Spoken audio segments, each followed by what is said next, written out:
నమస్తే అండి, నేను అపర్ణ. భారతీయ సంస్కృతికి స్వాగతం. తిరుప్పావై 28వ పాసురం.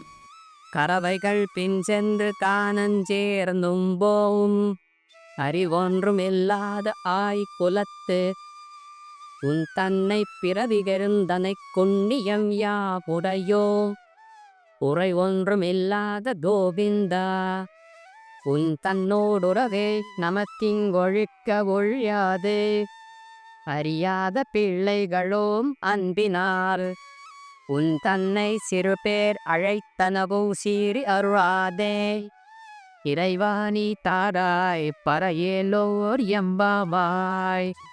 ఓ కృష్ణ, మేము అవివేక శిఖామణులం.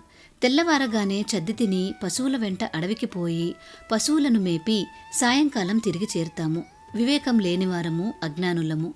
నీవు మా గొల్లకులంలో జన్మించుటయే మాకు భాగ్యం. నీతోటి సహవాసమే మాకు అదృష్టం.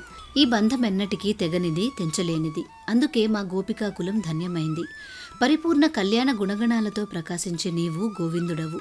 మాకు లోక మర్యాద ఏమాత్రం తెలియక నిన్ను చిన్న చిన్న పేర్లతో కృష్ణ, గోవిందా అంటూ పిలిచాము. కృష్ణ, అలా నిన్ను పిలిచినందుకు కోపగించుకోకు. జ్ఞానులు పొందవలసిన ఆ పరవాద్యమును ఈ కారణమున మాకు ఇవ్వననకు.